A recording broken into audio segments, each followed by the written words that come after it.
Et donc bonjour à toutes et à tous. Bienvenue ce matin donc pour notre webinaire consacré donc à la collecte de données d'accessibilité dans la mobilité et plus spécifiquement la question du cycle de vie puisque on s'inscrit dans un cycle de travail plus large en partenariat avec la DMA, la DGTM et la Fabrique des mobilités qui porte vraiment sur l'accompagnement de tous les territoires qui font des pilotes sur ces données d'accessibilité. On traite aussi bien de thèmes autour de la collecte, de la réutilisation. Au sein des sujets de la collecte, il y a de nombreux sujets qui sont traités par ailleurs. Le focus qu'on voulait faire ce matin, c'était des retours d'expérience sur ces questions de cycle de vie. La question du cycle de vie, on va la voir, c'est cycle de vie, il y a un commencement à un moment donné, il y a un projet qui naît, il y a une collecte qui est mise en œuvre. Mais ça vit au cours du temps. Il y a plusieurs étapes, plusieurs itérations, plusieurs phases. Et c'est ces thèmes-là qu'on va aborder ce matin. On a deux intervenants qui nous font le plaisir d'être avec nous, que vous connaissez pour certains d'entre vous, notamment si vous participez aux différents groupes de travail, parce ils sont très présents. Donc Sylvaine Lenoxaïc donc de Lorient Agglo et Paul-Henri Peloux de la ville de Dieppe. Donc on a Normandie et la Bretagne réconciliés ce matin avec nous.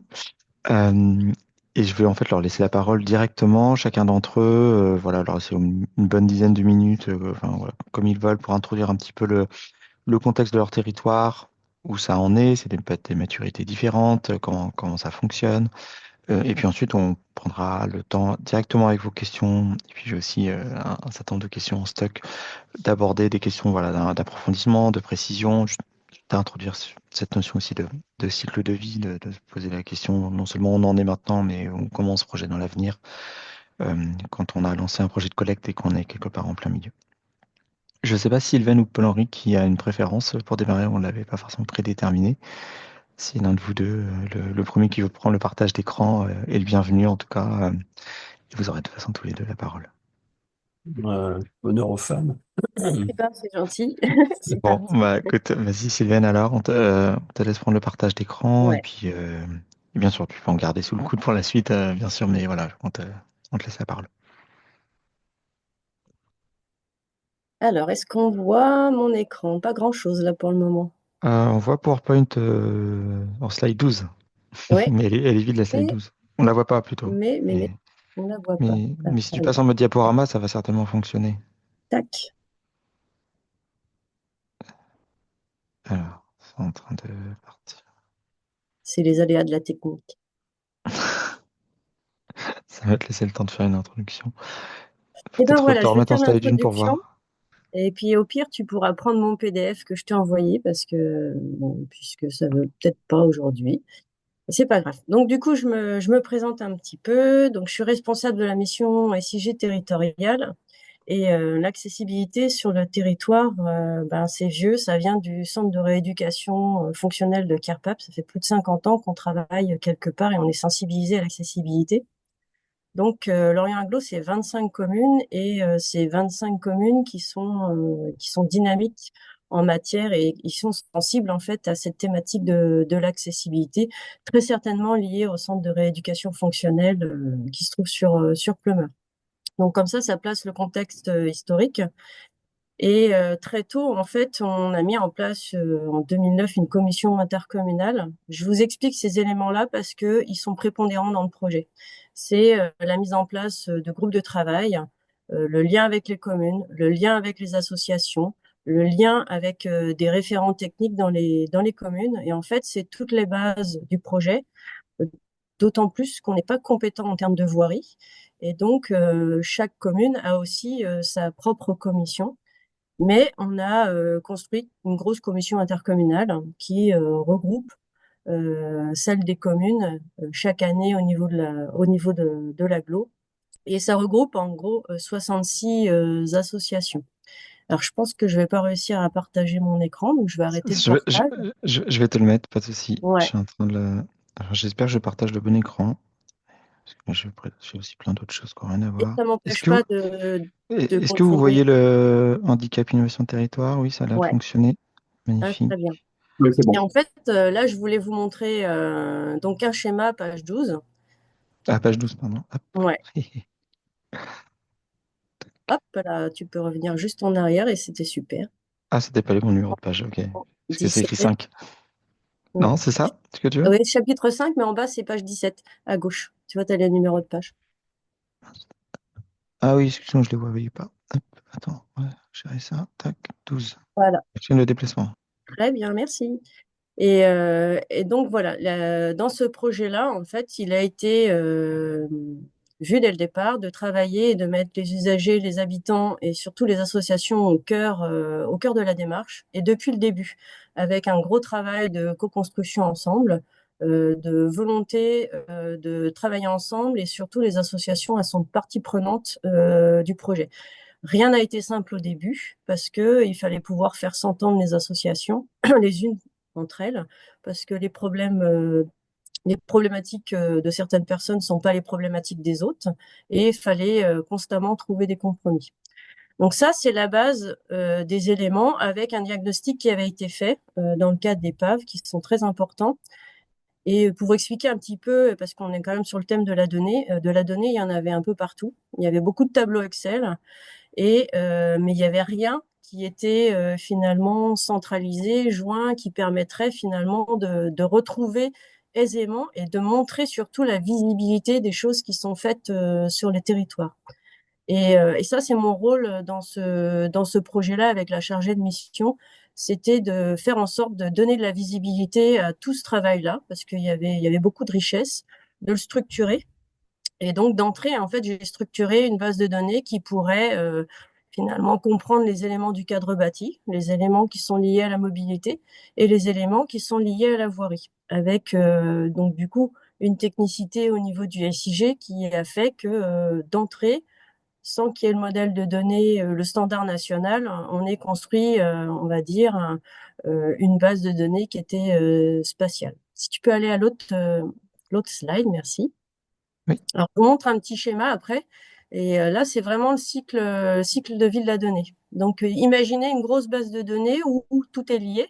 Et en plus de tout ça, justement, on est sur une donnée qu'on veut rendre durable et qu'on veut faire en sorte que on ait régulièrement des informations, mais que ça serve aussi en termes de tableau de bord pour les communes dans le cadre de leur schéma directeur d'avoir une visibilité, j'ai fait, j'ai pas fait, j'ai bien avancé et je vois en fait par rapport à ce sur quoi je me suis engagée, où j'en suis.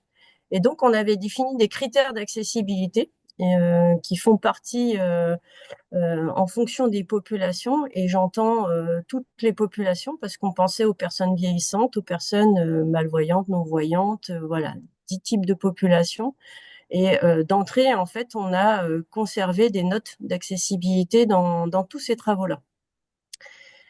On avait des signalements qui ont permis finalement, sur la base de la grosse base de données, qui était finalement un rendu cartographique, on pouvait afficher toutes les voies qui étaient accessibles, toutes les ERP qui avaient subi un audit. Et quand on cliquait en fait sur une information, on avait le type d'audit qui était réalisé et surtout un beau tableau de bord qui permettait aux communes de voir on va dire l'entrée elle est réalisée, j'ai une photo qui correspond aux travaux et surtout on leur remettait les critères d'accessibilité qui étaient derrière avec un petit i d'information et et derrière ce projet-là, en fait, voilà, il y a de la technologie, certes, il y a de l'information géographique, certes, mais le plus important, en fait, dans ce projet-là, ça a été l'animation, le travail de terrain pour constamment, finalement, avoir au fil de l'eau ces informations-là.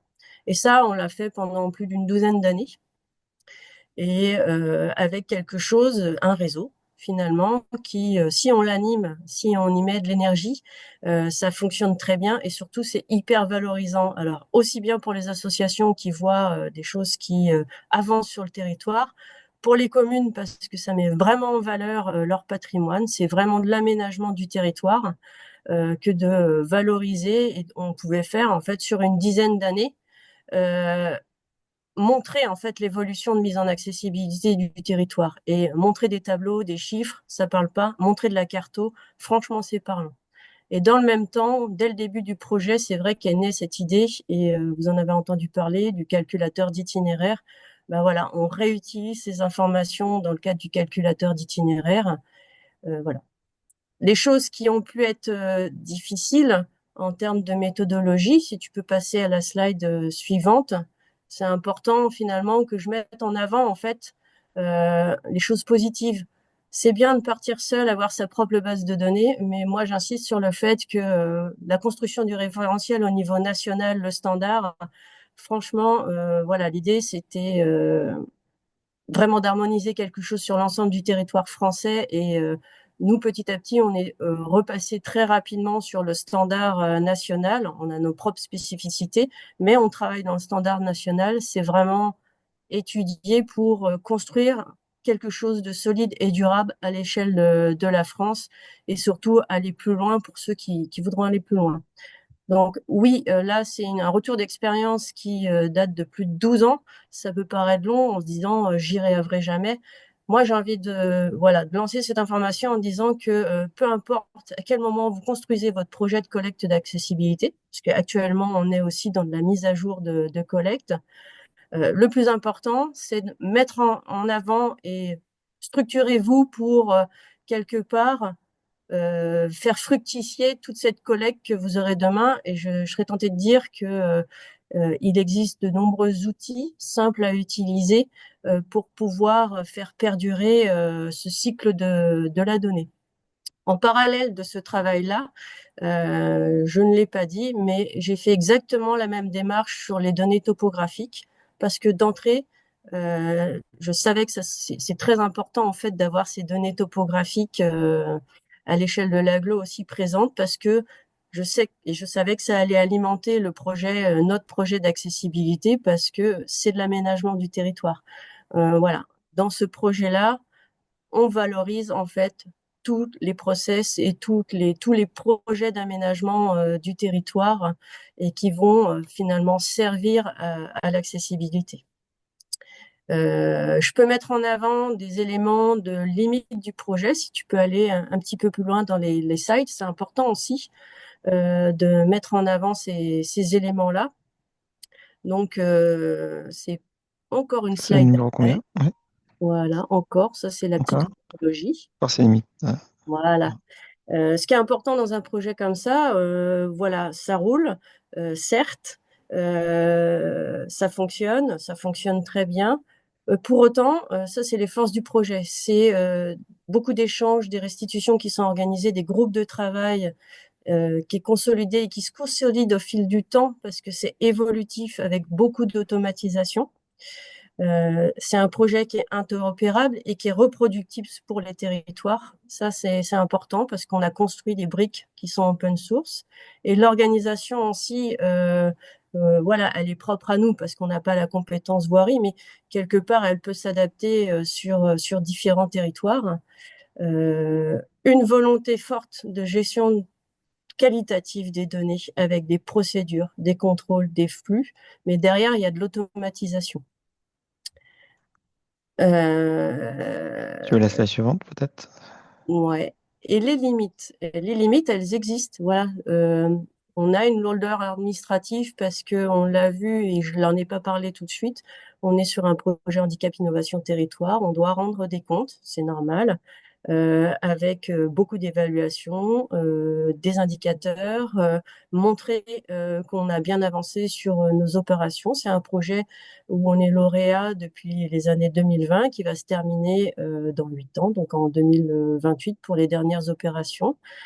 C'est une animation qui demande du temps pour pérenniser la dynamique. Voilà. La force de ce projet-là, c'est certes l'organisation qu'on a autour, beaucoup de transversalité, mais ça demande du temps, de l'énergie. Mais moi, à ce niveau-là, pour ce qui concerne l'accessibilité, c'est pas un souci, c'est tellement, on va dire, dans le quotidien de chacun que, et dans tous les projets, c'est hyper transversal que euh, voilà.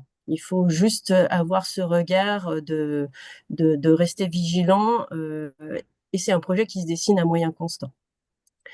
On se pose aussi la question et s'est déjà organisé et on s'organise après le HIT parce que le temps d'un appel à projet où on est lauréat, c'est bien, mais cette donnée-là ou ce travail-là, c'est à vie, c'est quelque chose, c'est un cycle de données, un cycle durable de la donnée qui doit perdurer dans le temps parce que c'est ce qui permettra d'apporter finalement les changements et ce qu'attendent tous les citoyens ou les personnes qui sont en situation de handicap, c'est de faire perdurer ces changements et d'apporter de l'autonomie dans leur quotidien.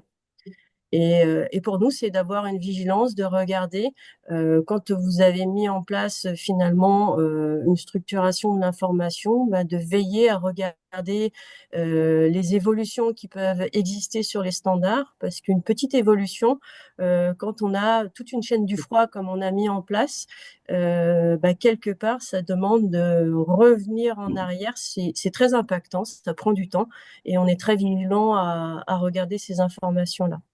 Pour nous aider, on va dire en conclusion, ça fait partie aussi des choses qui sont en place chez nous, c'est nouveau.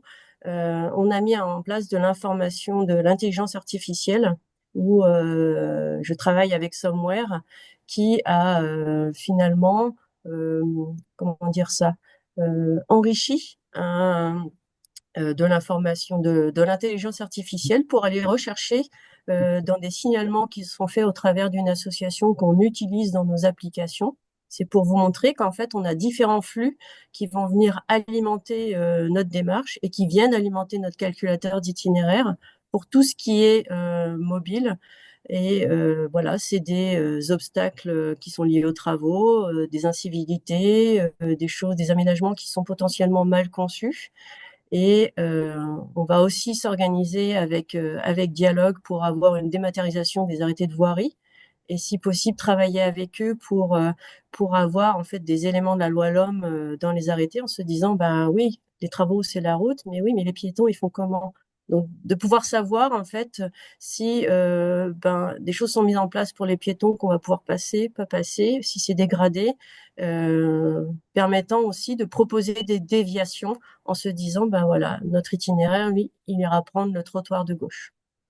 Donc, j'ai été assez rapide pour laisser la parole, j'espère pas trop longue non plus, pour laisser Très bien. place à d'autres questions. Et voilà, n'hésitez pas, je vous remercie pour votre écoute. Merci à toi, Sylvaine. Avant de passer à Paul-Henri, il y a plusieurs questions dans le chat auxquelles tu peux certainement déjà répondre. Il y a deux grands types de questions qui ressortent. Le premier type de question porte sur des questions techniques et d'automatisation que tu as évoquées. Il y a une question notamment sur est-ce qu'il y a une dimension, est-ce que vous exploitez des images à l'Orient, que ce soit des images immersives type Google Street Map Panoramax ou des images aériennes. Il y a une question aussi technique sur l'automatisation de la publication des données. Enfin, est-ce que vous les publiez sur Transport Data Gouv ou pas? Sous quelle forme? Ou est-ce que vous utilisez aujourd'hui, est-ce que c'est uniquement l'application ou est-ce qu'il y a d'autres canaux de diffusion finalement de l'information qui est collectée? Et puis après, dès que tu as évoqué la question des ETP, des moyens, ça a suscité beaucoup de questions enfin, plusieurs questions sur la question de comment ça se traduit en termes d'ETP, de budget annuel, ce que ça reprend le côté pilotage animation, enfin voilà, qu'est-ce que ça représente. Euh, Je vais bien voilà, enlever le voilà. partage, comme Vas-y. ça je vous verrai un peu plus. Ah oui, Merci. vas-y. Voilà. Je vais répondre alors à la première question qui était celle de l'automatisation. Je vais les reprendre dans l'ordre si vous êtes d'accord. Oui, on a mis en place de l'automatisation avec FME. C'est une base de données qui est spatiale, qui est liée. Et les signalements, en fait, et toutes les données qu'on peut automatiser, en fait, elles sont dans un flux tous les jours et remises à jour en fonction des choses qui sont saisies par les agents. Alors, ça me permet d'aborder la question des ETP. J'ai un agent catégorie B qui travaille sur le projet accessibilité dès que c'est nécessaire, mais il fait pas que ça, hein. On est aussi un bureau d'études de 12 personnes qui réalisent en régie tous les plans locaux d'urbanisme. On travaille beaucoup sur l'urbanisme réglementaire, mais comme on travaille aussi également beaucoup sur l'aménagement du territoire, on va dire, hop, dès qu'il y a des choses qui ont trait à l'accessibilité, ils vont avoir cet automatisme de apporter une évolution dans la base de données. On a créé aussi des environnements de travail simplifiés pour pouvoir, sur les transports, sur de la voirie, sur le cadre bâti, pour que ça soit beaucoup plus simple en termes d'usage. Le troisième point, c'est aussi, quand je vous ai dit, on a de l'intelligence artificielle. Donc, c'est des choses qui sont assez automatisées, qui arrivent derrière. Ça fonctionne plutôt bien. On ne le voit pas trop physiquement dans le projet, mais dans les semaines à venir, quand vous irez voir vous verrez des nouvelles choses sur le calculateur d'itinéraire et d'ici 15 jours sur notre plateforme qui met en avant des événements et des activités. Pareil, voir les obstacles qui peuvent interagir, voilà, X ou Y, quoi. Il y avait une question également sur une partie budgétaire. Combien tout ça, quelque part pour le dire? Ben, moi, j'ai envie de dire, voilà, le plus cher, ça serait peut-être la collecte qu'on a mis en œuvre sur notre territoire, mais c'est particulier. Notre souhait, nous, c'était de mettre à jour l'épave et bien plus, parce que comme on a cette logique en fait de cartographier tous les secteurs urbains du territoire, on va au-delà de la loi LOM et des arrêts prioritaires. C'est tous les secteurs urbains en fait qu'on a voulu cartographier, mais on l'a fait depuis longtemps. C'est pour ça que je disais que commencer petit, c'est pas un mal. Ce budget-là sur la collecte, c'est 250 000 euros. Et le projet en tant que tel sur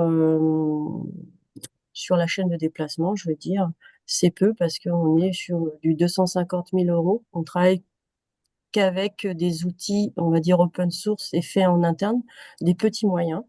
Ça s'est fait sur la durée. Faut imaginer que on n'est pas un territoire qui a commencé par tout avoir. On est parti d'une volonté en fait qualitative de gérer ce cycle de la donnée. Et quand vous gérez bien le cycle de la donnée, ben cette valeur ajoutée, vous pouvez la porter dans des applications. C'est ça qu'il faut voir. Et ça a été notre souhait. Donc c'est pas un budget énorme. Et c'est des ETP qui, à un moment donné, peut-être pendant 2 ans, il y a eu vraiment une personne à catégorie B et moi qui suis constamment, on va dire, en animation et un petit peu le chef d'orchestre sur ce projet-là, qui fait ça, mais avec plaisir, depuis plus de 15 ans, quoi. Ça fait 16 ans, en fait, que D'accord. je travaille Oui. sur l'accessibilité. Et puis quelque part dans ce que vous portez sur le projet, il y a une dimension R&D que tu as évoquée, le fait que vous défrichez des sujets, donc forcément que j'imagine que vous y passez forcément plus de temps. Oui, Peut-être on que y passe. quelqu'un qui derrière aujourd'hui peut bénéficier aussi de Ouais. tout ce qui a été fait en la matière. Il y avait une question sur la Côté lourdeur d'Emma, administrative, c'est ouais, ça? oui voilà, Ouais. bah justement c'était côté d'Emma, vous avez levé la Ouais. main. La lourdeur administrative, bon, je vais l'expliquer parce que le projet Handicap Innovation Territoire, voilà, c'est des projets qui, on va dire, vous imaginez un énorme tableau Excel avec une part d'investissement de Lorient Aglo, c'est trois cofondateurs avec le Centre de rééducation CARPAB Biotech Santé, et c'est une soixantaine d'actions. Et des actions qui vont pas forcément être portées par Lorient Aglo, mais par des petits porteurs de projets qui sont des associations et une manière de montrer la visibilité aussi, on a eu de l'argent hein, par rapport à ce projet-là, et ben ça veut dire qu'administrativement, vous devez faire des rapports, vous devez montrer que vous avez mis en place des marchés et comment avance votre opération. Et ça sur toutes les actions et même transversalement. Vous devez mettre en place des indicateurs et en fait c'est hyper chronophage. C'est pour ça qu'on dit, on parle souvent de lourdeur administrative. Et comme tu disais, de la R&D, on travaille sur le cycle de vie de la donnée. On a déjà énormément de temps de prix sur la partie je veux conserver mon cycle de données, mais on a une part administrative qui est ultra importante. Donc ça, c'est moi qui fais toute la part administrative, mais Hmm, heureusement qu'on a un chef de projet, mais il faut aussi aider les petits porteurs de projets où ils découvrent des choses qui sont assez lourdes hein, pour des associations, quoi. Voilà d'accord. pourquoi j'ai parlé de lourdeur. Muriel, tu voulais compléter quelque chose là-dessus ou c'était ça? Donc la lourdeur administrative, elle est plutôt liée au programme HIT qu'à une politique sur la donnée. Vous l'aviez peut-être moins et vous la ressentiez peut-être moins avant HIT. Ah oui, alors là, moi, complètement. Moi, j'ai aucune lourdeur administrative sur la logique de données, la politique de données. Pas du tout. Ok. C'est vraiment lié au projet Handicap Innovation Territoire, qui est un très gros projet. Hmm. Et le Ça peut lien dire entre On ne le dit pas, agglo c'est et commune, vraiment. quand même, que tu as évoqué le fait que voilà, les compétences sont pas toutes au niveau de l'agglo, de l'Orient agglo. Donc, avec les communes, j'imagine que ça demande quand même pas mal de coordination par rapport à la remontée de données qui est évoquée aussi sur les schémas que tu as présentés. Oui, Mais ça, c'est quelque chose, c'est une gouvernance qui est en place depuis longtemps, c'est ça, qui fonctionne ouais, plutôt assez bien. Mais il ouais, y a c'est une quand même, gouvernance qui est. ça se gère quand même, non? Ah, Ça, c'est ça se gère très bien. Et puis, c'est d'accord. vraiment, il y a un parti pris qui est très certainement lié à l'animation. C'est lié à des personnes, hein. De toute façon, faut pas s'imaginer autre chose que quand tu montres et que tu arrives à montrer que ce qu'ils font dans les communes, c'est chouette et que vraiment ça avance. Bah, ça fait plaisir aussi. Ça valorise en fait les territoires que de collecter de la donnée et de travailler ainsi. Justement, ils nous ont beaucoup demandé à un moment donné de donner à voir. Et donc, quand vous réussissez à donner à voir, bah, ça donne envie finalement de vous apporter de l'information. Voilà. Là, tu as introduit quelque chose, je trouve, qui est vraiment intéressant, c'est la donnée, elle, bon, elle sert pour être réutilisée vraiment directement, mais elle est aussi un moyen de montrer ce qui est fait dans le monde physique par les collectivités. C'est la même chose dans les politiques vélo, par exemple. Il y a la même chose Ouais. sur les pistes cyclables. Le côté de la donnée, c'est une manière de montrer qu'on a fait des pistes cyclables ou un certain nombre d'aménagements. Là, c'est un petit peu la même chose. Mm. Donc ça peut être aussi quelque chose, un levier à activer quand on veut mettre en place un tel Et puis projet de collecte. même s'il n'y a pas énormément de choses au début, les petits Hum, ruisseaux font les grandes rivières. C'est pour ça que je dis, peu importe quand est-ce qu'on démarre dans ce projet de collecte, de toute façon, ce sera valorisant pour tous les territoires qui mettront en œuvre ces éléments-là. Ça ne peut être que d'accord. valorisant. Ok. Je vais garder la question sur OpenStreetMap pour vous deux tout à l'heure. Et ça, juste pour terminer sur la partie R&D, là, de côté Montbéliard, il y avait une question sur est-ce que vous externalisez, partenariat avec la faculté de Lorient, par exemple. Comme c'est vraiment spécifique à Lorient, peut-être si tu veux en dire deux mots, comment ça se Alors passe? la question, c'était est-ce qu'on travaille finalement avec l'Université de Bretagne Sud? Je C'était pense que ça? c'est ça. Et comment se passe Ouais. la partie R&D, en fait? Est-ce que uniquement de l'interne ou est-ce que, a priori, dans le projet HIT, je crois comprendre que c'est multipartenaire, justement, Alors qui est je impliqué? vais donc oui, je travaille avec l'université et d'ailleurs j'ai un super projet avec l'université à venir, mais je fais un peu de teaser, mais je vais pas dire ce qu'on va faire ensemble. On travaille étroitement toujours sur cette partie de valorisation et de collecte de données avec un très beau projet à venir qui est la continuité de notre projet. Pour tout ce qui est recherche et aidée et expertise en matière d'accessibilité, on va dire que le service a une certaine expertise, mais on travaille aussi avec le CoworkIt, qui a été mis en œuvre dans le cadre du projet HIT avec des ingénieurs, avec des experts de l'accessibilité.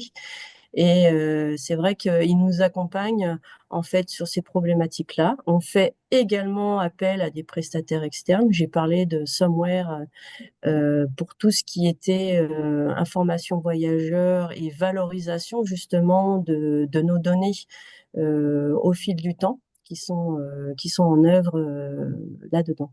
Donc voilà, on ne travaille pas tout seul dans notre coin, on travaille avec différents partenaires et surtout, les associations sont toujours au cœur du projet, même dans la recherche aidée et même avec le centre d'expertise du Coworkit. C'est tout le temps.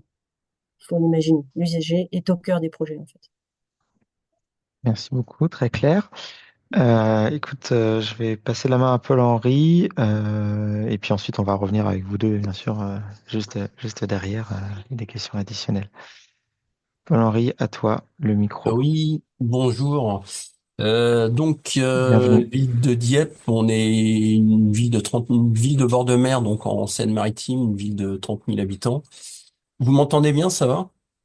Nickel, Ouais, ça c'est bon. passe très bien. D'accord. Ouais, ouais, c'est bon. Alors, l'objectif au départ, c'était donc c'est inverse. Nous, on n'est pas agglomération, on est ville. Donc, on va partir de l'échelle micro. Et du coup, l'objectif, il y a 2 ans, c'était de lancer le PAV qu'on n'avait pas encore lancé en fait. enfin, qu'on n'avait pas établi. Et donc du coup, on a travaillé, on a pris en assistance à maîtrise d'ouvrage le CEREMA Normandie Centre, avec lequel on a travaillé, enfin assez peu de temps finalement, mais qui nous a donné on va dire les grandes lignes en fait de la manière dont on devait établir le PAV et surtout la base de données en fait SIG pour établir les cheminements piétons à partir du SIG. Donc, étant géomaticien de formation, c'était plus facile en fait pour moi de travailler sur cette base de données. Mais c'est vrai qu'en fait, on mène les deux objectifs de front, c'est-à-dire établir le PAV et établir la base de données géographique en fait des cheminements piétons. Et donc du coup, on est parti. Donc je suis parti il y a 2 ans avec l'objectif de travailler sur un outil. Bon, je vais vous parler très concret. Hein, c'est-à-dire, nous, on est parti de QGIS en fait, et on a commencé donc à faire du relevé terrain en fait. Hein. Donc je partais avec aucune expérience en fait du SIG sur les cheminements piétons, ou très peu en fait, avec beaucoup d'aide évidemment du CEREMA, heureusement, qui eux-mêmes avaient, comment dire, produit déjà une base de données assez rapidement sur Granville dans la Manche. Et donc, je suis parti un peu avec la même méthode, c'est-à-dire que j'ai regardé ce qu'ils avaient fait à partir de la base de données de Granville, le SIG de Granville, en fait, les cheminements piétons, et je me suis attelé à faire la même chose. Donc, je tiens à préciser, en fait, que je suis, en fait, seul à travailler sur cette base de données, sur le projet PAV. Donc, je suis chef de projet accessibilité et référent SIG. Mais le service géomatique dépend de la commune de Dieppe-Maritime, avec lequel on a eu pour l'instant assez peu de relations, à part les quelques fonds de plan qu'on a reçus. Mais dans l'ensemble, on travaille effectivement plus sur des problématiques. Alors, ça s'explique au fait du fait qu'on travaille sur plus des problématiques de voirie, en fait, dans le cadre du PAV, que sur des problématiques de transport. On a, en tant que ville de Dieppe, la compétence voirie, par contre, différente de Lorient. Et du coup, ben, la voirie, on la connaît relativement bien. On a une connaissance assez pratique et assez peu, on va dire, comment dire, SIG, en fait, grosso modo. On a des plans de récollement, on a ces éléments-là, mais on avait assez peu de données, on va dire, de manière globale sur la voirie et sur et encore moins sur les cheminements piétons. Voilà. Donc du coup, moi, ce que je fais, en fait, bon, ça fait peu de temps, hein, ça fait que 2 ans. Le travail, c'est, on dessine en fait au bureau l'essentiel de ce qu'on peut dessiner, à savoir les nœuds de cheminement, qui concerne essentiellement des carrefours routiers, des tronçons évidemment qui relient ces nœuds. On s'aide évidemment des images immersives qu'on peut trouver sur Internet. On dessine essentiellement un quartier après l'autre. J'ai commencé par le centre-ville, enfin plus exactement les zones les plus touristiques de Dieppe, à savoir les quais, euh, les quais portuaires. Et ensuite, je m'éloigne progressivement en fait sur des quartiers périphériques, en prenant en compte évidemment toujours les 200 mètres autour des arrêts de transport prioritaires qui sont, euh, qui sont sur la ville de Dieppe. Voilà. Euh, les attributs, alors je ne sais pas si c'est clair pour tout le monde, dans la notion de SIG, en fait, il y a une partie graphique, une partie alphanumérique. On, on trace un trait, en fait, un tronçon, et on remplit ensuite des données derrière attributaires. Donc, on remplit le maximum de données attributaires que l'on peut aussi au bureau, de manière à gagner du temps, en fait, quand on est sur le terrain. Donc tout ce qui est traversé, les entrées de ERP, les adresses des ERP, ce genre de choses. Et ensuite, s'il y a un îlot, la qualité. Alors, si les images immersives sont pas trop anciennes, la qualité des passages piétons, par exemple, bon, ça, on peut les voir facilement. Les surbaissés, on peut les voir aussi. Donc, du coup, ça permet de remplir certaines données attributaires intéressantes déjà de manière, on va dire, relativement rapide au bureau. Ensuite, ces données-là, une fois qu'elles ont été remplies, on les charge donc sur une tablette. Donc nous, on est équipé de QField et toutes les données qu'on a pré-remplies en fait à partir de QGIS, on les reverse en fait sur la tablette sur QField avec évidemment les fonds de plan qui vont bien avec pour pouvoir se repérer plus facilement sur le terrain, même si on a l'aide du GPS.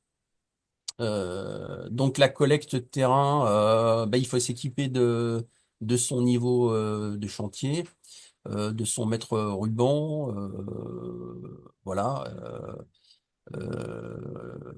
On est avec sa tablette et puis ensuite, on commence à, à mesurer en fait les éléments de tronçon, de nœuds de tronçon, les pourcentages de pente,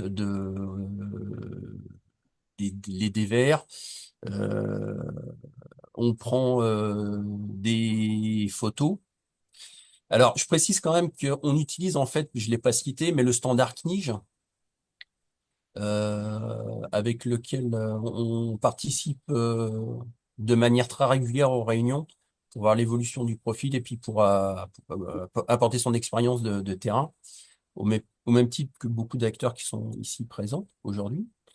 Donc du coup, on complète par des photos, aussi par de la voix. C'est pas spécifiquement indiqué par le standard CNIJ, mais je préfère le faire au cas où, en prévision de.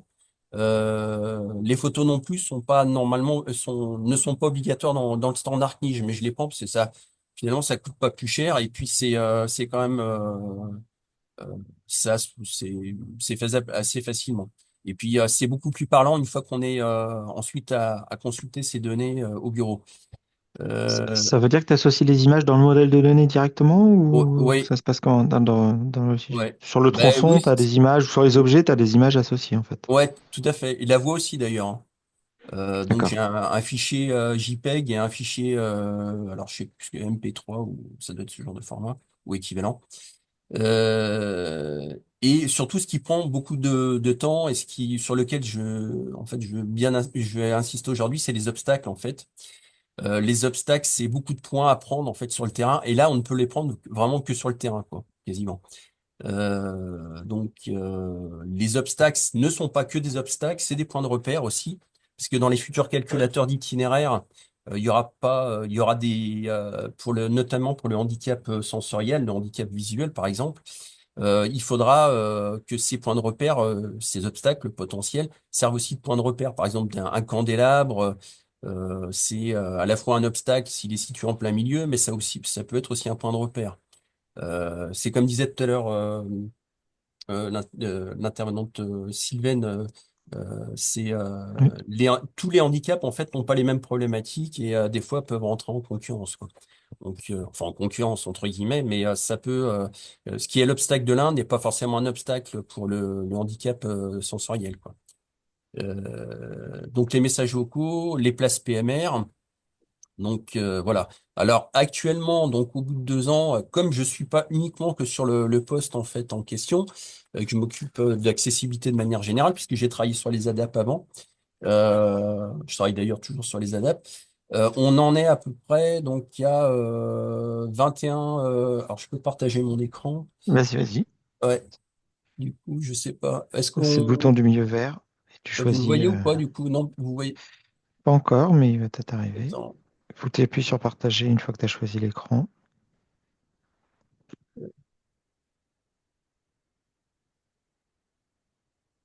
Ça y est, ça démarre. Du Euh, coup, Là, on voit ton fond d'écran. ouais. Euh, alors, j'en Magnifique. suis. Là, je pense que ça doit être plus. Vous devez voir la page là du coup. Non, on voit ton bureau là. Enfin, Ah, mon bureau. Alors, c'est de l'autre côté. le Excusez-moi. bureau dans les Rocheuses. Voilà. Donc, L'inventaire. ça, c'est un rapport que je fais en fait tous les 15 jours à mon DGST en fait. Donc là, on en est D'accord. à 21 km de cheminement piéton déjà levés. 2351 obstacles qui sont à la fois, comme j'ai dit, des repères et une quarantaine à peu près de places handicapées, mais je pense qu'il en manque beaucoup. On en a à peu près 200 hein, sur la ville de Dieppe. Voilà, donc là c'est une toute petite portion de ce qui a été euh, la photo que vous voyez, c'est une copie d'écran en fait de QGIS, hein. Est-ce que Oui, tu alors peux oui, agrandir, Paul-Henri, est-ce que tu peux agrandir un peu ton ouais, écran bien juste en sûr. bas là, avec Peut-être le le... mode plein écran, ouais, Ouais, peut-être. je vais même mettre à ce moment-là peut-être Je même prends. plutôt QGIS. Ouais, tu peux mettre dans QGIS. Merci. Voilà. Ah oui, là, c'est plus clair. Donc là en bleu c'est les arrêts de bus prioritaires et en fait c'est tout le reste c'est ce qui concerne en fait le PAV, enfin le PAV, entre guillemets la base de données SIG quoi. Euh, donc alors je vais dézoomer un maximum. Hmm. Donc les quartiers par lesquels on a commencé, c'est tous ces quartiers, ce que je disais, c'est Dans le les centre, quais, le pas. ouais voilà c'est ça, c'est les quais en fait, avec énormément d'obstacles parce que sur des quais il y a à la fois, il y a par définition beaucoup d'obstacles hein, entre les bits d'amarrage, les garde-fous, d'autres obstacles de voirie habituels. Ensuite, donc là c'est en fait c'est les 21 kilomètres hein, déjà pris. Et il m'en reste encore beaucoup à faire, quoi. Grosso modo, c'est un peu ce que je voulais montrer. Donc avec beaucoup d'obstacles. Alors à chaque fois qu'il y a des points de couleur, en fait, alors il y a à la fois les nœuds de cheminot, en fait, les nœuds qui relient les tronçons, et il y a aussi tous les obstacles de voirie, quoi. Donc voilà, j'ai essayé de pas trop perdre de fil de ce que je voulais dire. Ensuite, une fois que ces données donc sont rentrées sur la tablette, euh, ensuite je reviens au bureau et je déverse les données de QFIL donc à nouveau sur QGIS. Alors évidemment, il y a une vérification qui est faite avec des corrections et il y en a souvent quand même un certain nombre. Il y a le repositionnement pardon, des tronçons, notamment vers des points de repère faciles pour les handicapés sensoriels. Donc je repositionne généralement les tronçons le long des façades, généralement, ou sur des points de repère plutôt faciles à détecter. Après, bon, alors ce que je voulais montrer, oui, c'est que effectivement, il y a alors les tronçons, là, comme ici, euh, en direct live. Euh, Là, donc il y a une donnée attributaire en fait qui est associée derrière. Ça m'a peu de temps arrivé. Voilà, c'est bon. Et donc là, du coup, on a la table attributaire qui s'ouvre avec l'indication de la pente du dévers et puis bon, le fait que c'est une traversée, quoi. Voilà, donc de manière très pragmatique. Il y a la même chose pour les nœuds et pour les obstacles. Je peux vous en montrer aussi. Euh, Là, par exemple, même s'il n'est pas directement sur le cheminement, ça peut être, par exemple, un poteau électrifié, un obstacle en surface. Et puis avec l'audio qui est derrière. Alors, je ne pourrais pas vous le lancer, mais en tout cas, il est bien présent, il est ici, quoi. Voilà. Je Et, précise que moi, et, c'est pas des et, et données que le, j'ai et, rajoutées. et Un le- photo et audio, ça y était déjà, en fait, hein.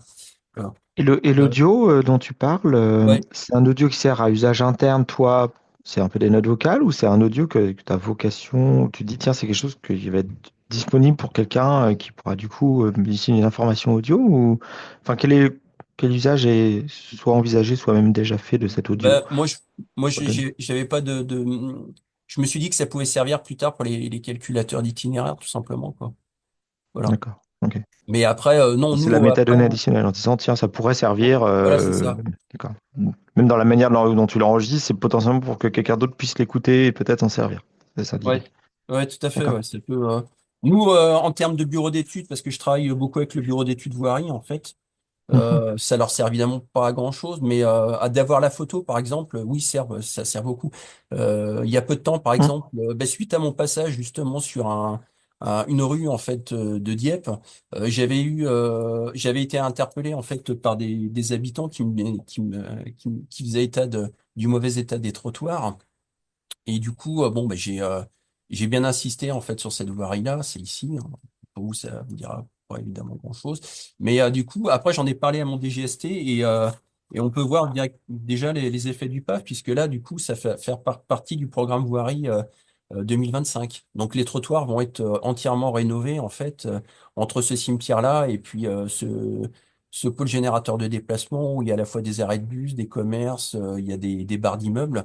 Donc il y avait les trottoirs étaient particulièrement endommagés. En fait, il y avait les arbres, les racines des arbres avaient soulevé en fait l'enrobé. Donc c'était une donnée qui c'était une donnée intéressante dans le sens où ça marquait en fait le fait que c'était particulièrement dangereux pour à la fois pour les riverains et puis pour les personnes qui circulaient d'un pôle générateur à l'autre en fait. Donc je C'est une suis répondant parce question que qu'avant j'avais. que le PAV soit terminé, on a déjà un effet en fait sur une plus ou moins un plan pluriannuel d'investissement, pas pluriannuel, mais au moins annuel d'investissement sur la voirie pour une commune de notre taille, quoi. Voilà.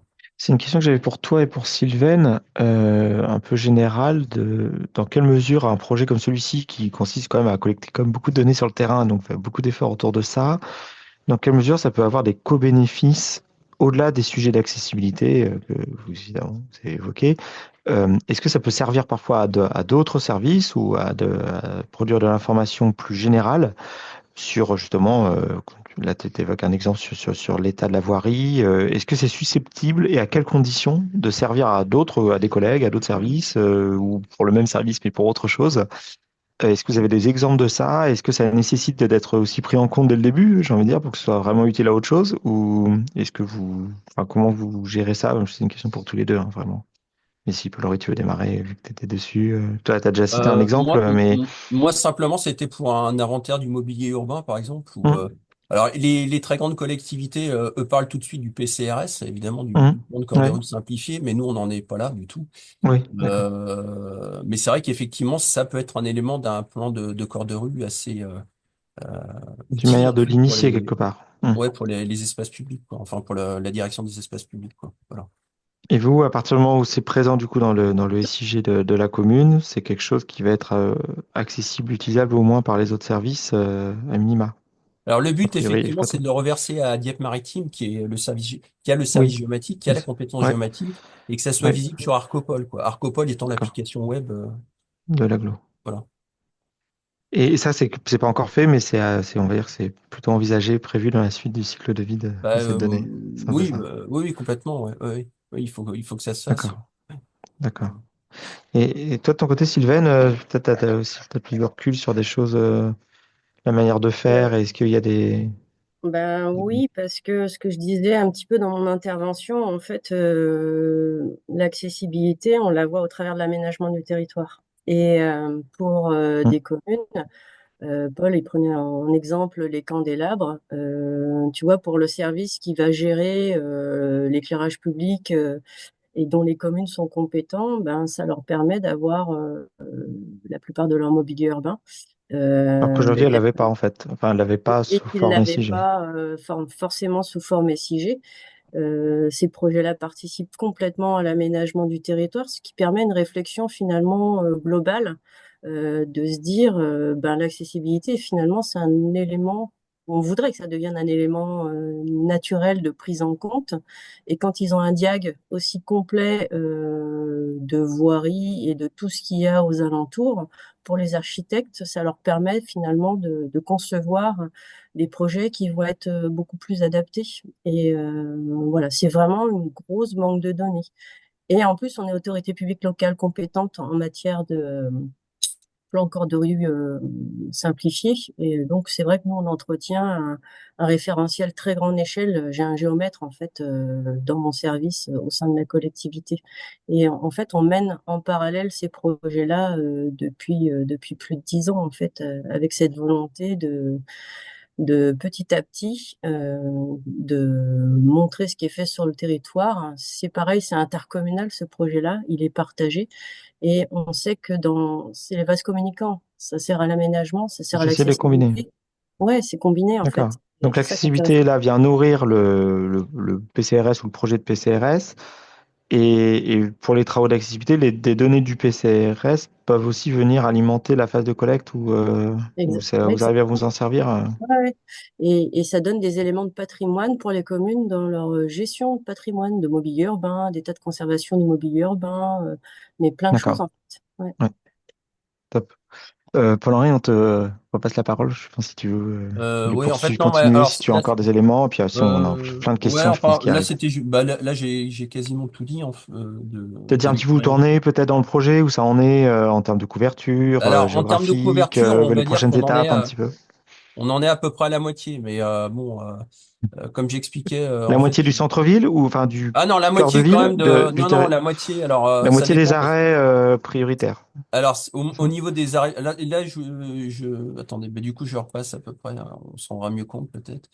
Là, si je dézoome, j'ai encore un certain nombre d'arrêts prioritaires. Mais ce qui se passe, c'est que je vais surtout faire, en mesure que je m'éloigne et qu'on est à moins de pôles générateurs de déplacement, je vais me contenter de faire les 200 mètres autour des arrêts prioritaires. Parce que sinon, j'en Hum, terminerai pas. Et du coup, bah là, vous voyez qu'il reste, et pourtant, c'est que la commune, hein. Donc, il nous reste un hum, certain nombre de pôles, comment dire, Pareil. d'arrêt à dessiner. Alors bon, là, je ferais peut-être moins. Là ici sur certaines zones, oui, je serais assez. Je ferais plus large, quoi, que les 200 mètres. Tout dépendra. Mais effectivement, ouais, on en est à la moitié. Enfin, il me reste encore un peu à faire, quoi. Donc du coup, mais tout simplement parce que en fait, c'est un peu ce qu'on disait avec Sylvain, c'est qu'il faut quand même être relativement exhaustif et que surtout ça serve plus tard pour les calculateurs d'itinéraire. Parce que si c'est pour travailler très vite sur des cheminements et ne pas lever les obstacles suffisants qui serviront plus tard de point de repère pour les calculs d'itinéraire, je vois pas trop le but. Je vois pas trop le but. Donc du coup, alors ça retarde un peu le PAV, mais finalement c'est pas non plus. Enfin, il y a quand même ces deux objectifs à poursuivre, quoi. Euh, voilà. Donc, euh, c'est tout. Merci Après, je sais beaucoup. pas. Oui, l'objectif, effectivement, c'est la phase diagnostique du PAV avec alors si il y a le CEREMA donc il y a Marion Torteroto là du CEREMA Normandie Centre a fait des analyses thématiques en fait et me les a données. Alors et aussi grâce à Somewhere, dont parlait Sylvain tout à l'heure, où ils ont travaillé en fait sur les données déjà rentrées pour pouvoir faire des analyses thématiques en fait directement sur QGIS qui peuvent servir en fait pour le diagnostic du PAV. Par exemple, là sur les pantés des vers, on a des indices synthétiques avec marqué OK, moyen, mauvais. Bon, là quand c'est rouge, c'est quand même une zone de pente, donc c'est pas tellement étonnant. C'est en fait, on monte sur le plateau ou au contraire on descend sur le bord de mer. Donc là, effectivement, c'est normal que ça soit Hum, rouge. On s'aperçoit quand on est dans certaines zones, notamment au centre-ville, bon, il y a certains trottoirs qui sont relativement larges, on est souvent dans du vert et ou quand au contraire on est dans l'hypercentre, le centre ancien, bon bah c'est un peu plus délicat, on a plus de jaune que de vert, mais on a du vert quand c'est des zones piétonnes, ce genre de choses, quoi. mhm. D'accord. Voilà, donc du coup, C'est des analyses qui sont réalisées avec QAccess, c'est ça, avec l'outil alors qui a été mentionné tout à oui, alors l'heure, c'est ou QAccess. Oui, j'ai vu qui a ça été il y a publié du pas coup? longtemps. Arnaud peut Somewhere a publié rectifier. l'outil Voilà, ouais, en Arnaud peut question. peut-être rectifier. Je pense que ça doit être QAccess du coup. Ça Voilà. y est, le lien au-dessus dans le chat. Ouais. Ouais. Marion, tu veux peut-être compléter, intervenir? Oui, merci. Oui, c'est ça. En fait, pour refaire un peu l'historique, en gros, ce projet QGIS-là, qui est celui qui nous a permis à nous de tester pour la première fois la collecte de données, donc à une époque où le standard n'était pas encore validé.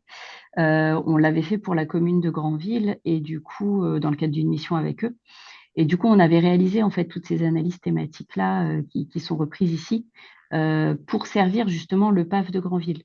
Donc, c'est vrai qu'après, dans le cadre de notre accompagnement avec Paul-Henri de la ville de Dieppe, bah, ça paraissait assez évident de pouvoir lui communiquer ça, qu'il puisse avoir du coup le projet qui permet la collecte de données, donc qui a été pas mal amélioré par Somewhere, effectivement, et qui reprend en fait ces analyses thématiques-là. Et l'avantage, c'est qu'elles sont automatisées. Donc, au fur et à mesure qu'on collecte avec cet outil-là, l'analyse se fait automatiquement derrière, quoi.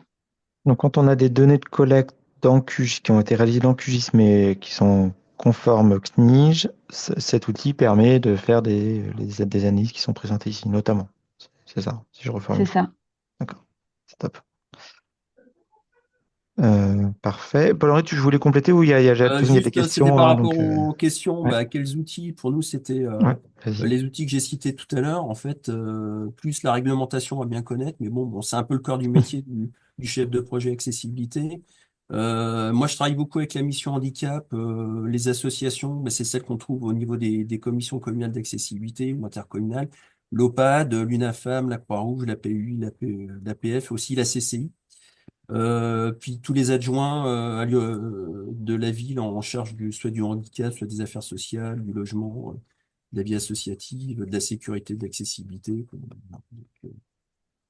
Euh, Justement, je voulais peut-être vous relancer tous les deux vous avez mentionné tous les deux le travail avec les associations qui est indispensable et important. Peut-être si vous pouvez dire quelques mots sur comment dans la pratique ça se passe. Donc, effectivement, il y a des commissions d'accessibilité qui sont existantes par ailleurs, sur lesquelles vous appuyez, mais voilà, est-ce que vous voulez expliquer un petit peu comment vous travaillez, comment vous itérez, comment ça se passe? Est-ce que vous produisez des données, ils réagissent dessus? Est-ce qu'il y a des formes d'itération? Est-ce que ça a été plutôt pensé avant? Enfin voilà, je sais comment ça s'est passé au cours du temps, comment ça se passe aujourd'hui. Il y a aussi vous évoquiez des tensions au sens de parfois il y a des choses à prioriser, c'est peut-être pas toujours simple. Comment ces questions-là sont abordées, traitées avec les uns et les autres, l'un comme l'autre. Voilà, je pense que vous avez aussi des expériences différentes. Vas-y, peut-être Sylvaine, vas-y. Ouais, je peux en parler, oui.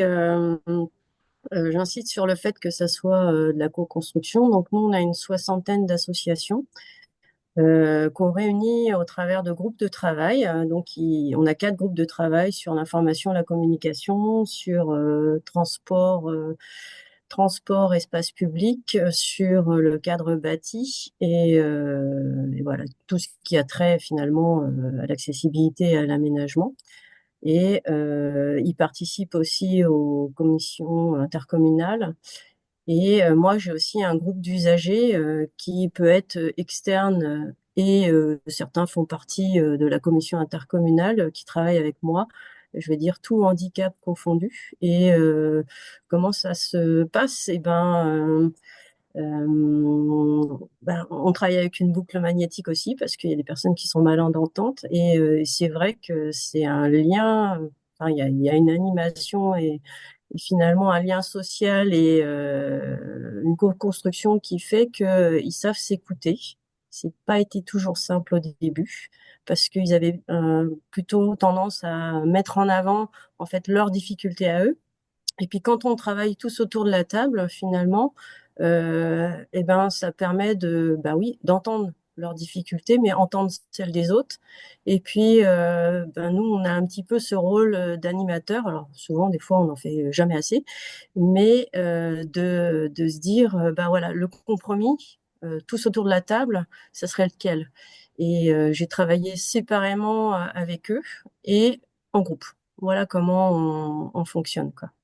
Et régulièrement, hein, je pense qu'il n'y a pas un mois où je ne travaille pas avec les associations sur Hmm. l'accessibilité pour faire C'est avancer quelque les chose choses. une relation continue. Ouais. C'est une relation.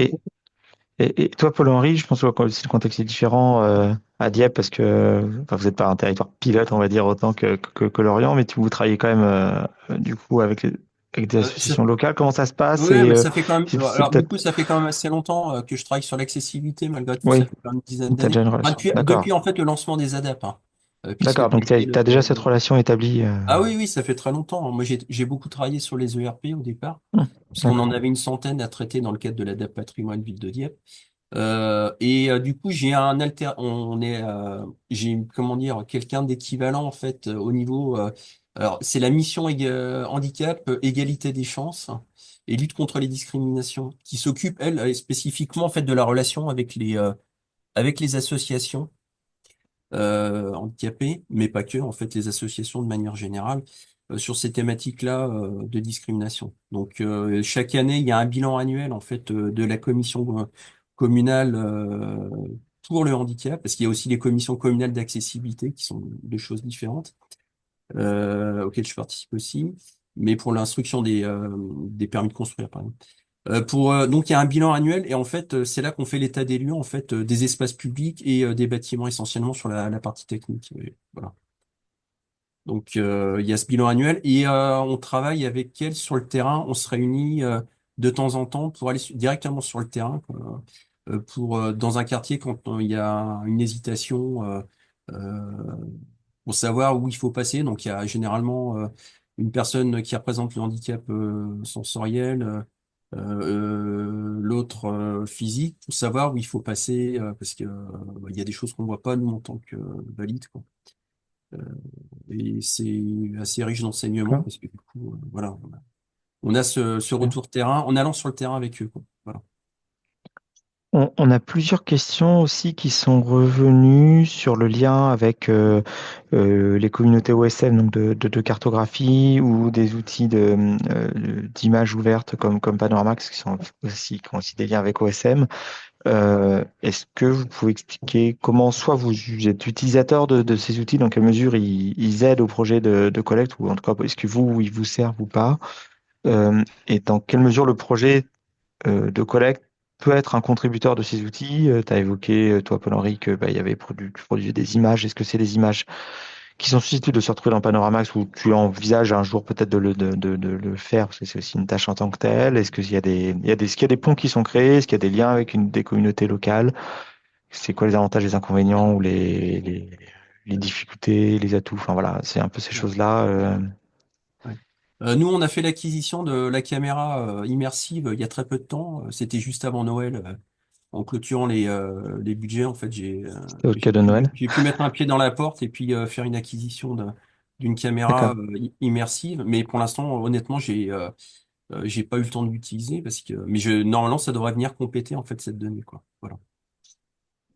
Et donc, c'est un usage plus général que la caméra immersive. C'est pour être contributeur Panoramax et documenter Voilà, c'est la ça. On va essayer de voirie. travailler avec avec une association vélo de Dieppe, D'accord. pour lequel, d'ailleurs, Carole, c'est Carole de la DDTM qui est là ici présente, qui m'a un peu soufflé L'idée. l'idée en fait. Contact. Et du coup, on va travailler à enrichir cette donnée avec des données Panoramax, mais pour l'instant, non, effectivement, je me suis pas aidé de Panoramax puisque Oui. voilà, je les ai pas, mais suivez mon D'accord. regard au niveau du Ok. reste des images immersives. Voilà. Ouais. Voilà. D'accord. Et toi, Sylvaine, du Et coup, voilà, nous, on a un projet aussi de gestion de notre état de voirie communautaire, mais qui peut être aussi communal. On l'a intégré dans un projet, et c'est vrai que j'ai intégré Panoramax dedans. Donc c'est en cours de déploiement. Et après, le lien avec OSM, en fait, j'ai essayé de créer des ponts il y a une dizaine d'années. C'était notre propre modèle de données, hein, certes, avec OSM, de façon à mais comment on pourrait contribuer ensemble et dans les deux sens. Et c'est vrai qu'on n'a pas réussi à trouver le pont. Ça va se faire plus prochainement. Je pense que ça se fera plus dans le cadre du standard, donc c'est bien. Et c'est vrai que moi, j'insiste souvent dans les groupes de travail où on est contributeur OSM, hein, dans le service, mais il y a une telle donnée qualitative sur le territoire aujourd'hui, collectée avec des bureaux d'études aussi. On a 1 000 kilomètres, pour tout vous dire, qui est quasi achevé sur le territoire. Mais comment on pourrait reverser en masse? Parce que nous, ce qui nous intéresse, c'est pas de refaire 2 fois le travail. oui. C'est déjà un bon travail. Mais comment on peut plus facilement, et c'est quelque chose qui est entendu, ça je le sais. C'est un problème Et récurrent, cité souvent. voilà. Ouais. Et on fait le lien aussi avec les données OSM, ça c'est hyper important dans le cadre du calculateur d'itinéraire, ce qui nous a obtenu le prix de l'innovation parce que on peut aller sur de très grandes distances. Quand vous n'avez pas forcément de données de PAV ou les données loi l'homme autour des arrêts prioritaires, eh ben OSM prend le relais dans l'algorithme qui est en place avec Somewhere. Et donc ça c'est super important parce que ça veut dire qu'on a deux entrées pour travailler sur l'accessibilité, soit les contributeurs qui vont rentrer des éléments et des tags sur OSM, mais aussi les collectivités qui demain très certainement pourront reverser des éléments dessus. Et vraiment c'est un objectif à mon sens à atteindre parce que ça permettra de couvrir beaucoup plus vite la France. C'est Donc là, mon ce que avis. tu évoques, c'est cette idée que grâce au lien avec la communauté OSM, il y a moyen de combiner finalement de l'information très spécifique, très qualitative, hein, que celle dans le cadre des standards CNIJ, etc., et qui est forcément très adaptée, et de basculer ou de compléter lorsque cette information n'est pas disponible avec de l'information disponible dans OSM qui peut quand même apporter un niveau d'information exploitable dans un calculateur d'itinéraire, même si c'est pas le même degré de complétude en un sens, c'est ça un peu Oui, eh ben, l'idée. oui, je vous dis, on l'a fait. Ça fonctionne très bien. Ouais, D'accord. avec Ah, Somewhere. ça, c'est très bien, très bien. On peut aller de Lorient à Rennes, voir l'accessibilité de Rennes dans le réseau Star, l'information voyageur, et on a le Mm. pendant sur Lorient, et ça fonctionne très bien avec la transition avec le train, le TGV. Donc, le train. D'accord. C'est multimodal. Excellent. Euh, alors, je regarde dans les questions qu'on n'aurait pas encore traitées. N'hésitez pas à poser des nouvelles questions. On a mis aussi voilà, des liens vers différentes ressources, notamment sur Panoramax. Moi, je suis assez intéressé, alors c'est un intéressé personnel, mais dans cette question sur la collecte, vous avez évoqué un peu tous les deux des questions un peu d'automatisation, de recours à soit l'intelligence artificielle, ou en tout cas des outils de traitement, pour parfois pré-remplir des données. Dans votre expérience, notamment parce que vous êtes allé vraiment sur le terrain faire des collectes, qu'est-ce, selon vous, quel serait le potentiel d'aller plus loin? Est-ce qu'il y a même des choses que vous avez testées qui sont peut-être pas encore routinières pour vous, mais vous dites, tiens, là, soit dans l'exploitation d'images ou dans d'autres, ou de l'exploitation d'autres sources de données du SIG, on pourrait vraiment simplifier la vie ou gagner du temps. C'est peut-être pas encore totalement prêt, mais on sent qu'il y a des prochaines étapes. Enfin, voilà, pour vous, quel est le potentiel d'essayer d'améliorer en termes de qualité ou de rapidité ces phases de collecte et de mise à jour de données. Voilà. Est-ce que vous voyez des pistes de choses qui soit peuvent déjà être mises en place ou voire que peut-être dans un futur proche, et ça demande encore un peu de R&D. Alors, il y a d'autres pistes dans une future R&D, et là, j'en parlerai pas parce qu'on travaille dessus, mais je peux vous dire qu'il y a un sacré potentiel. Il y a à Euh, faire. Ok. Et ouais. Et l'idée de finalement de commenter, de garder de l'audio qui pourrait, juste en parlant, tu décris un petit peu l'environnement que tu vois, surtout conservez-le. Je pense que c'est une source Mm, d'information qui va permettre de grandement mm, enrichir, voire d'automatiser des choses en matière de collecte de données et de faire gagner énormément de mm, temps.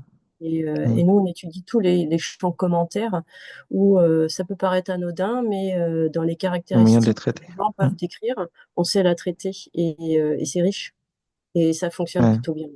Mm. Et quand Paul Henry a évoqué ses notes audio, je me suis spontanément dit qu'il y avait un truc autour de ça. Oh oui. Même si aujourd'hui, c'est potentiellement juste pas exploitable, mais enfin, pas aujourd'hui. En tout cas, elles sont pas exploitées pour l'instant, mais il y a peut-être quelque chose à faire. Après, il y a juste pour continuer, il y a quand même la précision géographique. En fait, nous, on n'a pas travaillé en fait avec un module RTK comme le font certaines sociétés, en fait, à Caen notamment, où ils ont sur leur perche en fait de Panoramax un module RTK qui leur permet d'avoir une précision centimétrique. Ça, on l'avait pas perçu tout de suite en fait. Et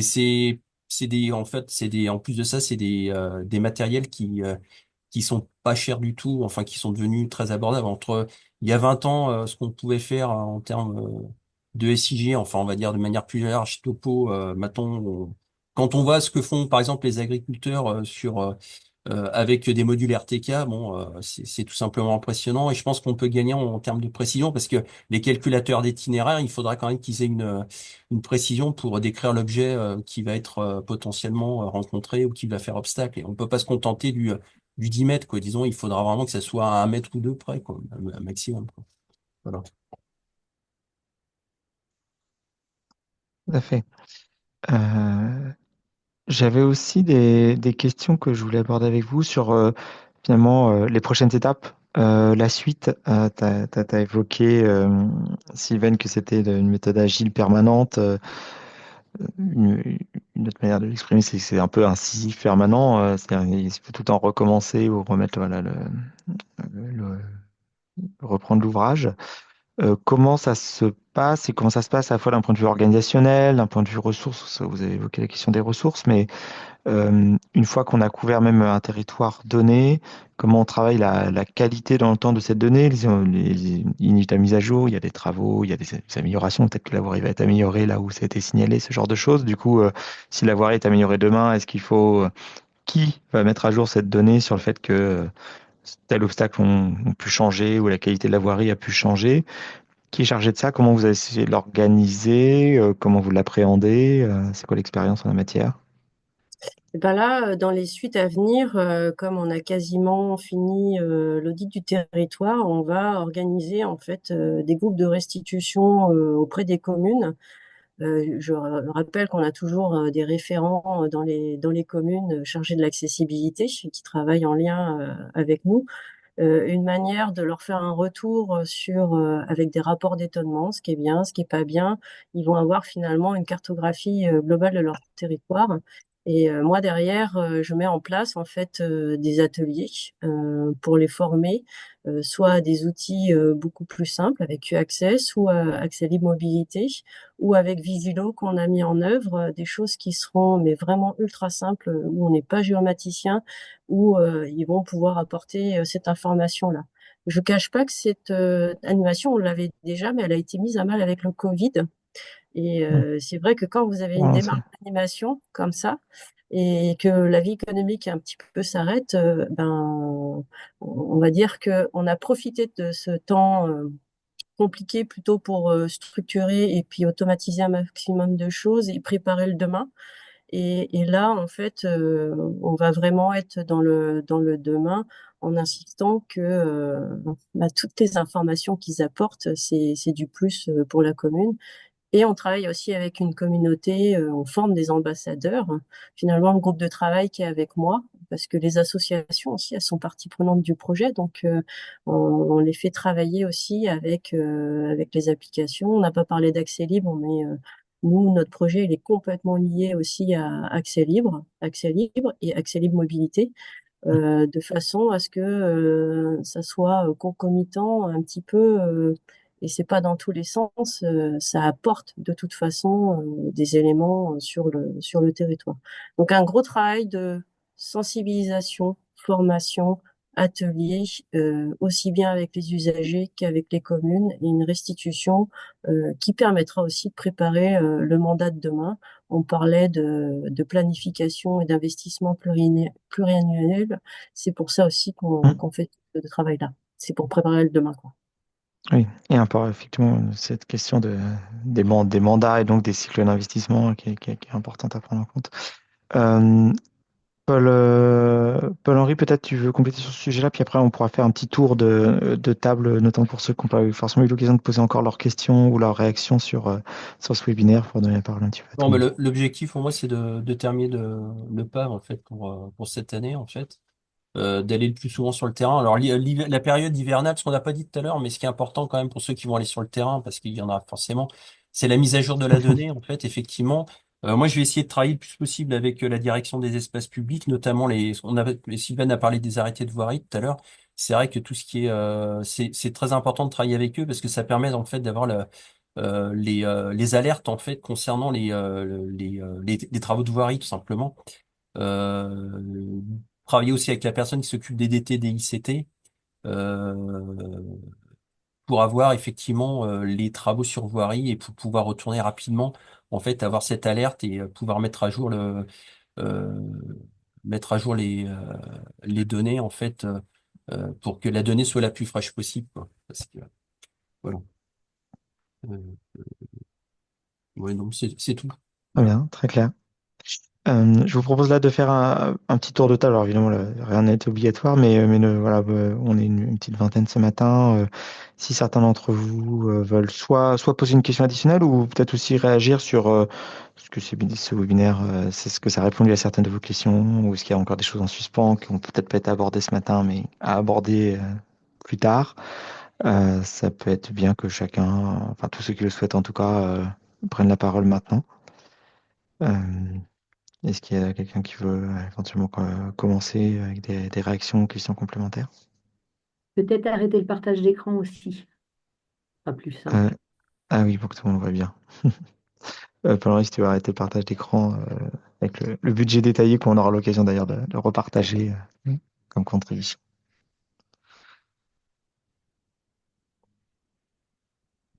Je pense notamment voilà, aux Est-ce que collectivités c'est bon là, participantes. On le l'écran n'est voit, plus partagé là? bah, on le voit toujours. Après, sinon, c'est pas très gênant, les gens peuvent le Attends, recliquer sur alors. Réunion. Mais Oui, en dans haut, Zoom, on a normalement, deux onglets. dans Zoom, vous On a avez le l'onglet choix, avec vous le pouvez partage cliquer sur d'écran et puis Réunion. on a l'onglet Réunion. C'est ça, vous avez le choix pour voir. Donc, Ce qui nous intéresse là, c'est surtout les personnes avec qui on n'a pas encore eu l'occasion de travailler dans les différents groupes de travail.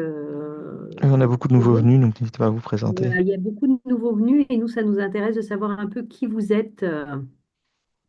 Au revoir Tristan. Alors Tristan, c'est quelqu'un qu'on connaît bien pour la région Grand Est. Mais par exemple, Guillaume Olivier, Laurent Magréo,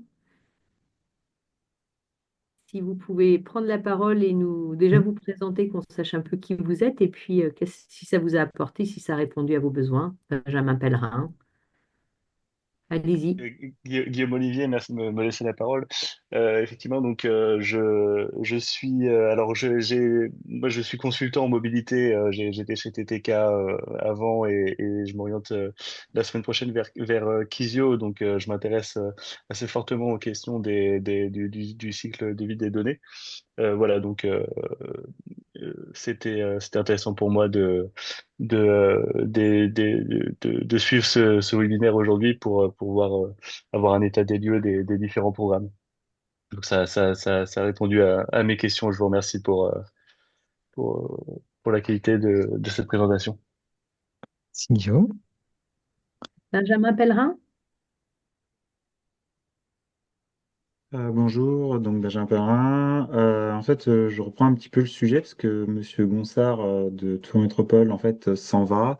C'est lui qui avait déjà pris contact avec Sylvaine à l'époque. Donc, on a fait plusieurs entretiens avec différentes collectivités. Donc, j'essaie aussi de me tenir au courant en fait de ce qui se passe un peu à droite à gauche parce que moi, j'avais pas assisté à ces entretiens.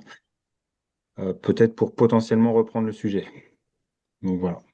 En tout cas, je vous remercie aussi pour les présentations qui ont été enrichissantes de mon côté. Merci. Si. Philippe Martinet? Oui, bonjour. Donc, je suis le responsable du service SIG de l'agglomération de Bourges, Bourges Plus.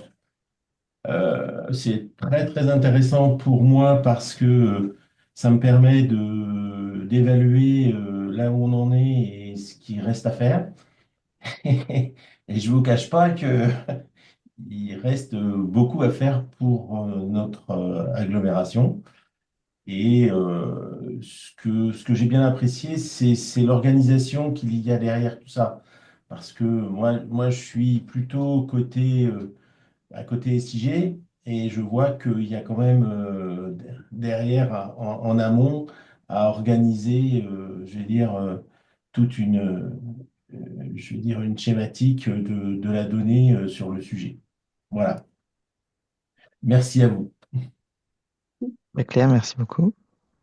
Laurent Magréo?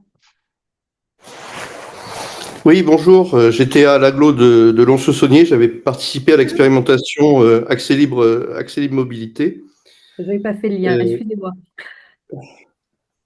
voilà, donc moi aussi, c'était pour me tenir à jour. Euh, je suis aussi contributeur OpenStreetMap, c'est pour ça que j'ai posé des questions. J'ai entendu complémentarité entre territoires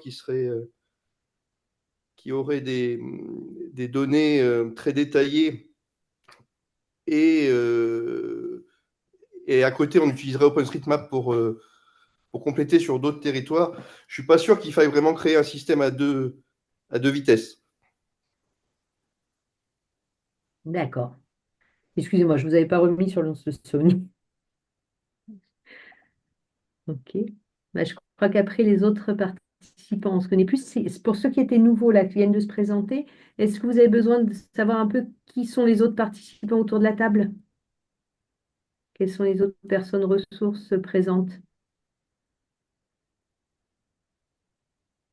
Oh, on peut faire un mini tour rapide, hein. Allez, allez-y. Déjà, je vais prendre la Euh, parole 2 secondes.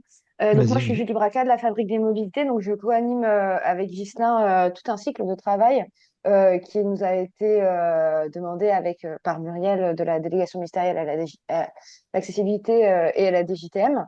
Donc, l'idée derrière tout ça, c'est donc on rentre dans une phase où les collectivités ont une obligation réglementaire de collecter la donnée d'accessibilité pour qu'elle soit mise dans des calculateurs d'itinéraires régionaux. Et donc, l'idée derrière tout ça, c'est qu'il y a eu tout un travail déjà d'amont fait pour la création des standards, hein, donc du côté du CNIJ avec Marion et Arnaud, notamment, qui sont présents dans cette réunion, Arnaud Gallet et Marion Tortorotto. Donc ça, c'est la partie, on va dire, normalisation, qui a un pendant sur les transports avec Tutotaille, qui est aussi présente dans cette réunion. Donc ça, c'est la partie où on transforme cette donnée d'accessibilité, qui est une donnée SIG, en un format NETEX.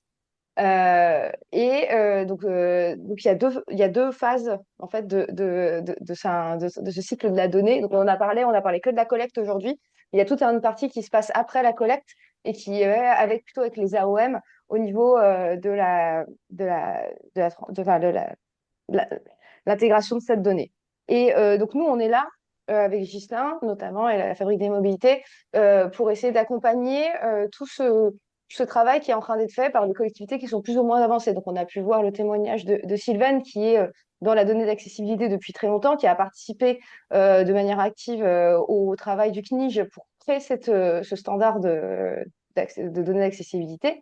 Des collectivités comme Dieppe, qui ont commencé aussi depuis quelques temps à faire une collecte. Et en plus, tout ça s'associe une autre chose dont on a un peu parlé de manière sous-jacente pendant tout ce webinaire, qui est un outil qui a été créé, donc, qui s'appelle Accélim Mobilité, et qui est à la disposition des collectivités qui souhaitent mettre en place la collecte de la donnée. Alors, on peut passer par QGIS comme l'a fait Paul-Henri. On a parlé aussi donc, de cette transformation de la donnée. L'avantage de Accès Mobilité, effectivement, c'est que ça permet de passer d'un format SIG à un format NETEX de manière intégrée dans l'outil. Ça, c'est la différence. Mais il y a des petites briques qui sont été créées notamment par Somewhere qui va vous permettre aussi d'utiliser QGIS et après de pouvoir transférer la donnée. Donc, tout ça pour dire que tout ce qui est en train d'être fait, en fait, depuis à peu près 1 an, 2 ans, nous, on est en train d'essayer de le collecter et le documenter sur un wiki qui vient compléter aussi tout le travail de Muriel qui est sur le site du ministère des Transports je crois que enfin, de développement durable, je crois que c'est exactement votre état. Donc, il y a tout un travail sur la partie législative et tout ça. Et nous, on est là aussi pour apporter des éléments de méthodologie et de témoignages des collectivités qui se sont déjà lancées dans cette collecte et pour aider les nouvelles collectivités comme vous, là, qu'on a, donc on a des nouveaux qu'on n'avait pas rencontrés comme Bourges, ou Tours, qui vont se lancer et qui essayent de comprendre comment s'organiser le mieux possible. Sachant que chaque collectivité, comme on a pu le voir, on a 2 cas différents aujourd'hui. On a donc Sylvaine et Dieppe, et Paul-Henri avec Dieppe, où, par exemple, le cas assez courant, c'est où est la compétence voirie, où est la compétence SIG entre la collectivité locale, la commune, et l'agglomération ou l'EPIC. Donc, il y a plein de petites choses comme ça. C'est essayer de comprendre que il y a plein de cas différents. On essaye un peu de les recenser et pour aider les prochaines collectivités à se préparer et à bien prendre le chemin et pas se retrouver bloqué bêtement parce qu'ils n'ont pas anticipé certains petits aspects dans la collecte. Donc ça fait partie du travail. Et donc ça, c'est un premier cycle qui se termine prochainement, où nous, on a produit un certain nombre de livrables grâce à des groupes de travail, à la fois un groupe sur la collecte de la donnée et un groupe sur le cycle, la restitution réutilisation dans les captures itinéraires. Et d'ailleurs, dans la semaine prochaine, donc dans à peine 10 jours, on a une journée en présentiel où on va présenter tous ces travaux à Paris pour les personnes qui sont intéressées. Et une certaine partie d'entre vous qui sont dans ce webinaire seront présents pour présenter ce qu'ils ont pu faire et aussi échanger avec les personnes qui souhaitent en savoir plus en présentiel. Et il y a vraiment l'idée de créer une communauté des acteurs autour de ça. On voit bien que c'est un chantier qui est énorme pour beaucoup de collectivités. Et l'idée, c'était pas de les abandonner devant la montagne de tâches à faire pour les aider. Et bien sûr, faire en sorte que cette donnée, que ce soit pas que en une seule fois et qu'elle soit mise à jour au fur et à mesure. Donc, on essaie de réfléchir à comment on fait en sorte que cette tâche qui est déjà énorme puisse ne pas puisse retomber au bout d'un an parce qu'il y a des travaux, il y a des choses comme ça, et on laisse les données qui ont été collectées 6 mois plus tard et qui sont déjà obsolètes. Donc, c'est aussi réfléchir à comment on met à jour cette donnée pour que ce soit pas tout un travail qui soit déceptif, parce que effectivement, les choses vont assez vite et que comme on va les mettre dans des calculateurs d'itinéraire, si ces calculateurs d'itinéraire ne sont pas finalement une donnée qui est tronquée ou erronée parce qu'il y a eu des micro-changements qui n'ont pas été remontés, tout le travail finalement retombe comme un soufflet. Donc c'est vraiment cette idée de travailler sur la durée avec toute la chaîne des acteurs pour faire en sorte que ça soit le plus qualitatif possible pour les personnes qui en ont besoin dans les calculateurs. Et si d'autres veulent prendre la parole, avec plaisir. Nous, le 13 mars, je vous ai remis le lien. Je pense que beaucoup d'entre vous êtes déjà inscrits, mais c'est encore possible. Idéalement, merci de le faire ces jours-ci pour que on a peut-être ce sujet d'organisation, bien sûr. Muriel, On ton a à son est manger à coupé. boire. Ton son est coupé, Oui, Muriel. Il faut que vous vous inscriviez avant vendredi parce que sinon, vous n'avez pas de plateau repas, hein. On a déjà c'est ça, complété c'est pour l'idée. les 40 et quelques inscrits. Après, il n'y a plus de plateau repas. Donc la journée, elle est gratuite dans le sens où voilà, il n'y a pas de participation demandée pour y participer. On vous fournit le repas de midi. Par contre, on ne prend pas en charge les frais de transport. Donc c'est à vous de voir avec vos organisations. Et pour les spécialistes de la donnée côté transport, il y a aussi une formation en présentiel le 8 avril, donc un mois plus tard, sur Netex, qui est le format normalisé pour décrire l'accessibilité dans les transports. Alors cette journée est déjà complète. Par contre, continuez à vous y inscrire. Je vais vous mettre le lien parce que ça nous donne l'occasion, nous, de justifier le fait de refaire des journées sur Netex Accessibilité. Et de manière générale, donc la journée du 13, ça va aussi permettre nous aussi de construire ce qu'on va préparer pour la deuxième partie de l'année, pour identifier encore les nouveaux besoins qu'auraient les acteurs autour de ces chantiers de la collecte et de la restitution de la donnée. C'est-à-dire qu'on a fait un premier travail, et il y a d'autres choses encore à faire, et on voudrait les co-construire avec vous, mais on a besoin de savoir ce que vous avez besoin, parce que vous êtes sur le terrain et que c'est vous les personnes en charge de tous ces travaux. Et Tuto Tai, qui est l'animatrice du GT7, qui est l'organisme de normalisation dans le monde des transports, vient de vous mettre le lien d'inscription pour la formation Netex. Elle sera une des formatrices ce jour-là. Et il y aura d'autres formateurs et il y aura aussi des gens qui seront en observation pour pouvoir refaire la formation dans leurs propres organismes. Voilà, donc Et on est je vraiment vous... dans un écosystème. La fabrique des mobilités, l'État, les groupes de normalisation, que ce soit côté voirie, côté transport, les GT régionaux animés par les CRIJ. Donc vous avez une très belle représentante, la Carole Lecomte, qui fait du beau travail d'appui méthodologique aux collectivités. On est vraiment dans de la co-construction. Donc, voilà. Et donc tout ça, normalement, donc c'est en cours de finalisation, pardon, dans les jours à venir, donc de ce premier travail, de ce premier cycle, où nous, on a essayé de rassembler tout ce qu'on a pu récolter des acteurs avec qui on a pu discuter depuis un peu moins de 9 mois, et qui ont avancé ensemble avec nous sur les travaux sur les données d'accessibilité. Et donc, ils vont être mis dans un wiki, qui est donc le wiki de la Fabrique des mobilités. Il y aura une page communauté. Il y aura plein d'autres informations qui sont les parties normatives, les différents webinaires qu'on a pu organiser, les comptes rendus des groupes de travail et tous les éléments qu'on pense intéressants pour les acteurs qui sont impliqués dans la collecte et la restitution de la donnée d'accessibilité. C'est un centre de ressources, hein. Je vois qu'il est 10h32. Est-ce que quelqu'un veut éventuellement dire un petit mot pour terminer ou... Sinon, on va essayer de conclure à l'heure. Moi, j'aimerais bien remercier Sylvain et Bien. Paul-Henri, surtout pour leurs deux interventions que j'ai trouvées vraiment passionnantes. Euh, je demanderai sans doute à Julie le replay parce que je pense le réutiliser. Enfin, le discours de Sylvain sur notamment sur le standard de collecte était vraiment pertinent et très intéressant en termes de communication, justement, sur l'aspect normalisation des données. Le deuxième point, c'est je voudrais, donc Muriel a parlé très justement d'écosystème et je voudrais mentionner donc l'idée de convergence, hein, tous les acteurs qui sont autour du projet, enfin de la table et plus largement dans le projet. Il y a vraiment un esprit de convergence. Il y a un maillon essentiel qui est l'outil Accès Libre Mobilité dont on n'a pas parlé encore aujourd'hui, mais alors ça c'est vraiment le point d'ancrage, le pivot. Et tout autour, il y a une question d'outils géométriques ou pas, d'ailleurs. Et cette chaîne de production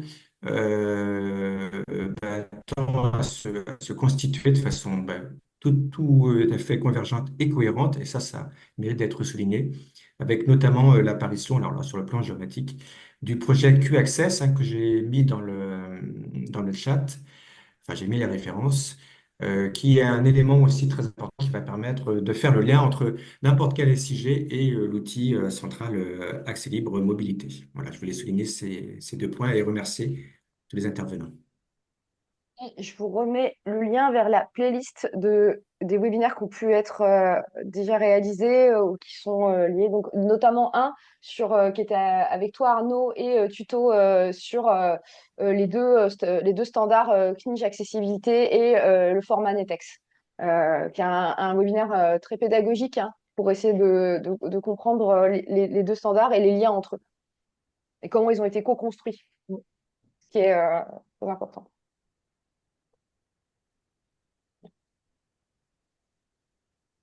Très bien. Je Eh ben, pense qu'on écoutez, je peut. propose de conclure. Ouais. Remercier Bien donc sûr. encore une fois Sylvain et Paul-Henri. Merci aussi Julie pour toute cette organisation qui se poursuit avec le rendez-vous la semaine prochaine. Et puis toute l'équipe DMA et des JTM qui porte toutes les dimensions de ce projet au-delà de ce qu'on peut faire sur la partie communautaire. Et ben, bonne journée à toutes et tous. Et puis Merci.